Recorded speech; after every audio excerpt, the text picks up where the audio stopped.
The Toronto Blue Jays are hanging around in baseball's, I guess, playoff race. It's a little too early to be calling it that, but hanging around the 500 mark. Some parts of their game are better than you'd expect, and some parts aren't. So, never too early to talk trades. Here are a bunch of Blue Jays trade targets, and going through, this basically turned into good veterans on bad teams. But there are a couple ones, and not to do the whole BuzzFeed thing, but we're ending with a flourish on this one. I'll just say that. This is one you're going to want to stick to the end for. So we'll begin with the Miami Marlins, Sandy Alcantara.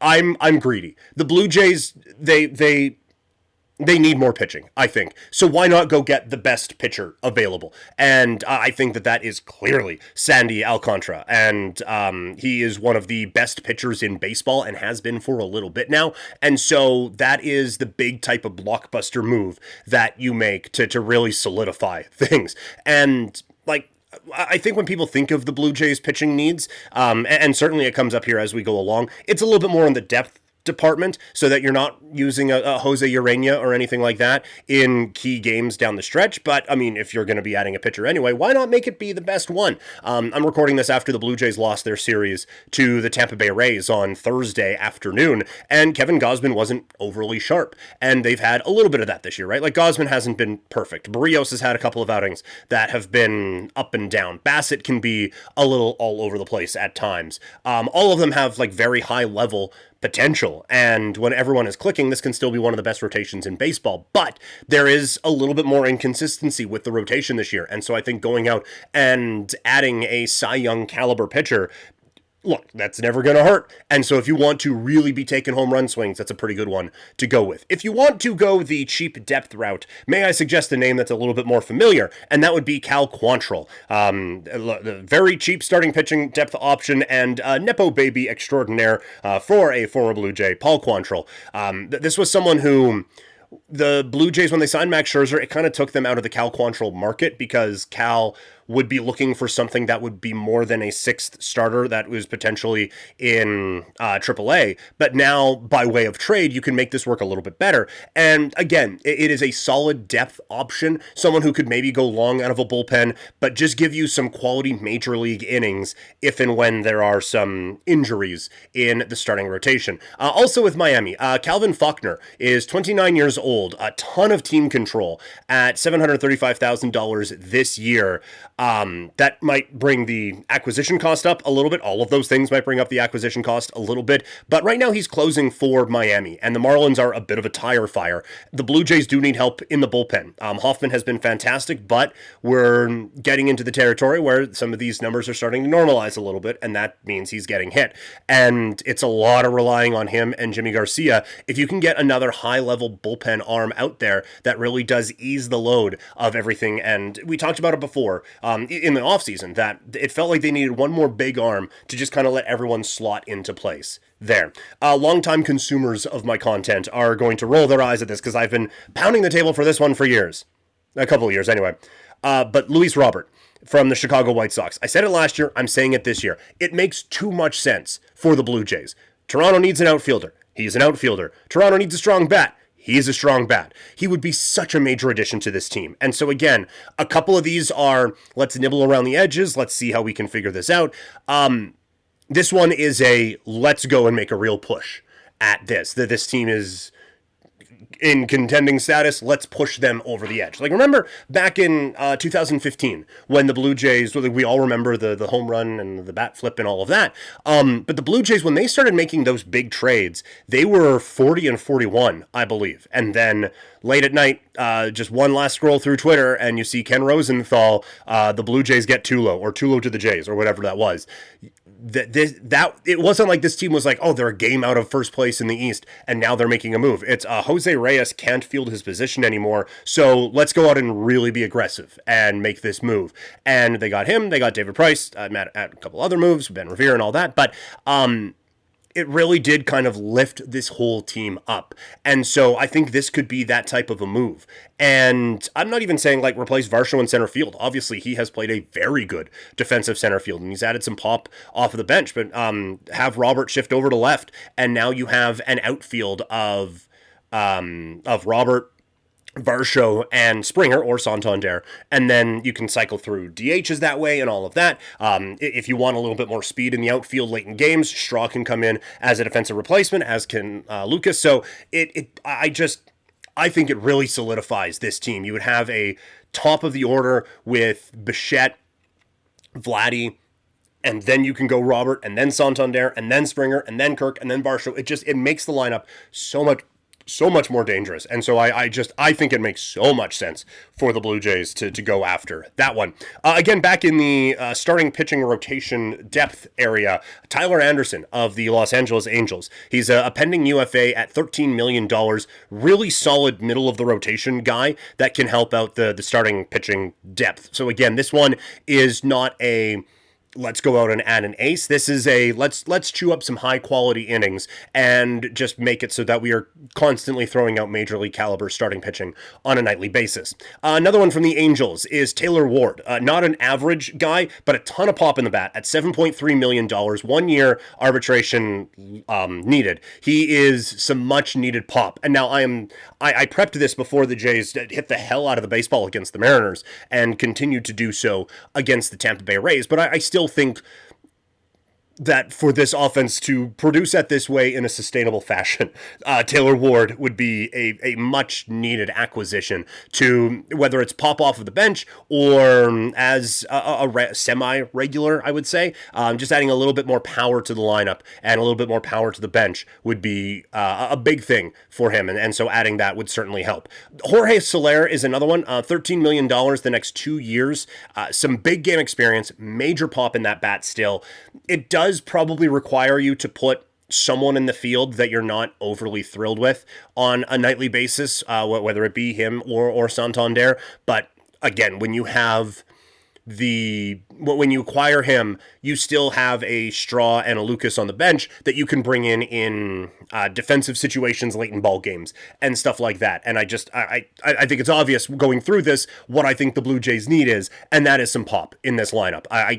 I like the approach they've had with Ernie Clement and Lucas and all those guys at the bottom of the order with a lot of hit and run. And it does seem like Barger has at least a little bit of sustainable pop in that bat. But I still think that for this team to actually be a real contender, that there needs to be a little bit more of a power dynamic to this offense that you can rely on. Moving out to Washington, Kyle Finnegan, closer for the Nationals. He's a pending UFA. That would be a really strong rental to add to the bullpen. And again, bring in someone who you can throw out in high leverage situations so that it is not just Jimmy Garcia and Jeff Hoffman trying to get 9 outs a night and hoping that Chad Green can figure it out and hoping that Yariel Rodriguez has figured it out. These are some guys that you can add some real leverage or add some experience in leverage situations for the Blue Jays. Also, Josh Bell would be a solid rental bat. He's off to a very slow start this season. He would be a bit of a platoon off the bench sort of a guy, but I think certainly that is a move that I think could benefit the Toronto Blue Jays and just adding a little bit more pop off of that bench. Continuing on looking at the trade targets for the Blue Jays, do want to remind you that if you need the energy to get through this video or whatever you're doing, swiftenergy.gg is the place to go. Use the code PKPrimetime. They got a lot of great drinks there to help out with the energy, and it'll get you 25% off. Okay, let's continue on now. We'll go to the Pittsburgh Pirates, who are just an absolute tire fire. Andrew Heaney. Look, the Pirates have already fired their manager. Heaney is a perfect rental guy, off to a really strong start this year on a bad baseball team, and again, could just be an innings eater, give you some quality innings in that starting rotation. He's had some high-level experience and has pitched in some important games for his career. So I think that this is a guy that would be a real benefit if you are convinced that you still have a good top of the rotation and you just need basically someone to fill what you thought Scherzer was going to be this season. I think he is a strong one there. A nice familiar name out of the bullpen, Ryan Borucki. I think the Blue Jays need a little bit of help on the left side in the bullpen, and he's off to a good start this year. He's making less than $2 million.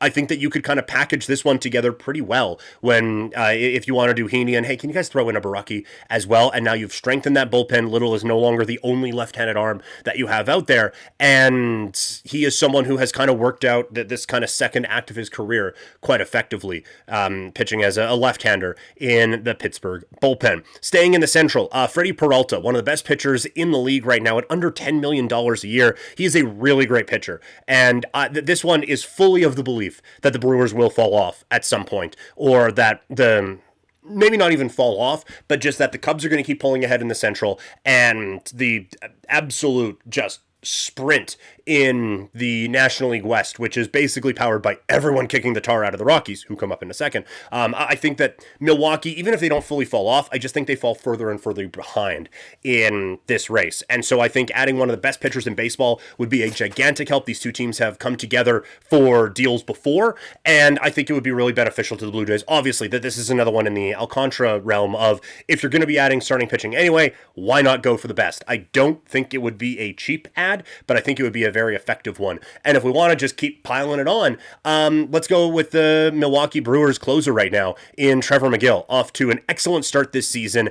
I think they're going to be selling some pieces off, and while this one, again, maybe it's a couple more pieces than you would want because he is a closer, it is those high leverage innings, and it is taking that pressure off of the big time arms that you have out in that bullpen. Apparently, if we're looking for left-handed help in the bullpen, we're only looking towards former Blue Jays, as Steven Matz is another one. Another lefty arm could be beneficial to the Blue Jays with the St. Louis Cardinals, who, again, I think just don't have the horses to keep up with the Cubs and everyone else in that National League wildcard race. So I think they are probably going to recognize that they need to go in a bit of a different direction, and I think adding an asset or two for a Steven Matz would help them and would really help out the Blue Jays. I think it would give you a left-handed arm that you would be comfortable with in high-leverage situations, one that I don't think they're really using him for much distance now, but he has been a starter in the past, so you could go an inning or two with him, and he with that starter experience, he is comfortable pitching against both lefties and righties, but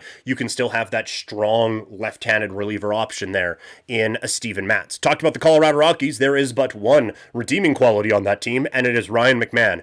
Off to a bit of a slower start this year, but who isn't on the Rockies? He is a really good third base option, and one that I think could really help out as kind of that complementary bat sort of a feel. Now, the one thing, Barger playing a little bit better right now at third base, and that being said, McMahon's an all-star, and I don't even think he's an all-star in the way that everyone gets all-stars. Like, this is a high-quality player that you would be trying to acquire, and so you make that work. If it's Barger has to go play left field for a while now, Barger has to go play left field for a while now. I don't think this would be one where, okay, now you have this dominant offense that we'd be talking about if they added a Soler, or if they added a Robert, for example, or the next option we'll be talking about. But I do think that it is a very, very talented hitter, a very talented baseball player, and just raises the floor of what this team could be. So would he be batting second every night? Maybe not. But if you have him batting fifth after Springer, or even sixth after Alejandro Kirk, it just stretches the lineup out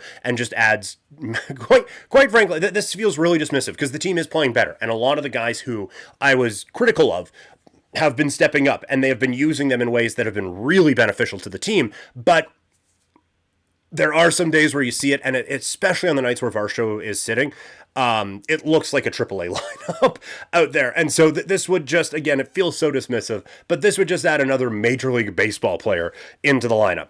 And the last one here, it is going to be on every trade targets, everything for every team. It's Rafael Devers. Things seem a little rocky with him and the Red Sox right now. I think that this is a player that still has it in him to be one of the best players in the sport. I think that he feels wronged by what has happened out in Boston. And so I think if you were to get him, you are getting an incredibly motivated player, and one that I think would be a game changer, potential game changer for this team. And so it is for all of those reasons that I don't think Boston's trading him in division at all. But it'd be nice. And we're talking about trade targets. That is one. I mean, look. Yeah, if they could swing one for Ohtani, that would be great. But I think this is one that legitimately could be on the move, and I think the Blue Jays should be in on, and would be, like, to be perfectly honest, I think would be well within their rights to kind of quote-unquote overpay on as well. So I think that is one that I would really love for them to try to acquire. So those are some going from the high level all star bin to the let's just add a little bit here. But those are some of the names that I think the Blue Jays should be targeting as we kind of ramp things up in towards summer and then the trade deadline and everything like that.